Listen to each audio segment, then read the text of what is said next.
नमस्कार दोस्तों, आपने सुना ही होगा कि सरकारी विभाग में आउटसोर्सिंग की जॉब दिलाने के लिए लोगों से पैसे मांगे जा रहे हैं और कहा भी जा रहा है कि 50,000 दो तो 100% जॉब मिलेगी, वो भी गारंटी के साथ। आज के समय जहां बेरोजगारी दिन ब दिन बढ़ रही है, लोग नौकरी के लिए परेशान हो रहे हैं, लोगों को जॉब नहीं मिल रही, तो ऐसी स्थिति में वो भी मात्र 10,000 की नौकरी के लिए 50 से 60,000 रुपए तक लोगों को दे देते हैं, ये सोचकर कि उनको भी नौकरी मिल जाएगी। पर रुकिए, असली खेल तो यहां होता है। अगर बंदा जेन्युइन है तो वह आपको शायद नौकरी दिलवा भी दे, पर यदि वो फ्रॉड है तो वह आपसे नौकरी के नाम पे लाखों पैसे ले लेगा और आपको फेक ऑफर लेटर तक दिलवा देगा, जो कि आपको बिल्कुल रियल लगेगा, पर आपको कभी ज्वाइनिंग मिलेगी ही नहीं। चलिए आज मैं आपको कुछ रियल इंसिडेंट बताता हूं। हमारे ऑफिस में एक लड़का काम करता था। वो ऐसे ही एक व्यक्ति से मिला जिसने उसे सरकारी विभाग में आउटसोर्सिंग पे नौकरी दिलाने का वादा किया और उससे लगभग 30,000 रुपए मांगे और उस लड़के ने उसे 30,000 रुपए दे भी दिए। उसका ऑफर लेटर भी आ गया, पर उसे कभी ज्वाइनिंग मिली ही नहीं। जब उसने लोगों से संपर्क किया तो उसे बताया गया कि कंपनी का कॉन्ट्रैक्ट खत्म हो गया है, इसलिए वह अब इसमें कुछ भी नहीं कर सकते। अब उस बेचारे के 30,000 गए और पुरानी नौकरी भी चली गई।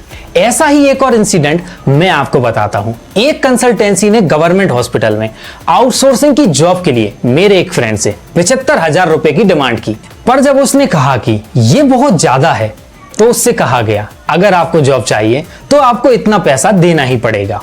इस जॉब में मिलने वाली सैलरी 15 से 20,000 रुपए थी। मतलब आप सोच सकते हैं कि 4 से 5 महीने की सैलरी तो ये लोग पहले ही ले लेते हैं। अब उस बेचारे को 4 से 5 महीने गधा मजदूरी करनी होगी, तब जाके पहले उसके 75,000 रुपए कवर होंगे, उसके बाद ही वह कुछ अर्निंग कर पाएगा। चलो हम यहां तक भी मान लेते हैं कि ये भी ठीक है, पर इसकी क्या गारंटी है कि 5 महीने के बाद भी उसको जॉब से नहीं निकाला जाएगा, और इसकी क्या गारंटी है कि उसे मानसिक रूप से परेशान नहीं किया जाएगा। तो दोस्तों, ये केस हमें दिखाते हैं कि आउटसोर्सिंग सिस्टम कैसे युवाओं और गरीब परिवार के लिए आज मुसीबत बन गया है। सरकारी विभागों में स्थायी नौकरी तो मिलती नहीं और आउटसोर्सिंग का कॉन्ट्रैक्ट भी ठेकेदारों के हाथों में ही होता है। ऐसे में वो ठेकेदार रिश्वतखोरी, दबाव और शोषण करते हैं और बेरोजगारी के कारण लोग मजबूरी में पैसे देने को भी तैयार हो जाते हैं। हमने समस्या को तो देख लिया, अगर हम इसके समाधान की बात करें तो वो क्या हो सकता है, चलिए एक बार हम उसे भी समझते हैं। इसके लिए कानून साफ कहता है, सरकारी जॉब या आउटसोर्सिंग पोस्ट दिलाने के बदले किसी से पैसे लेना अपराध है।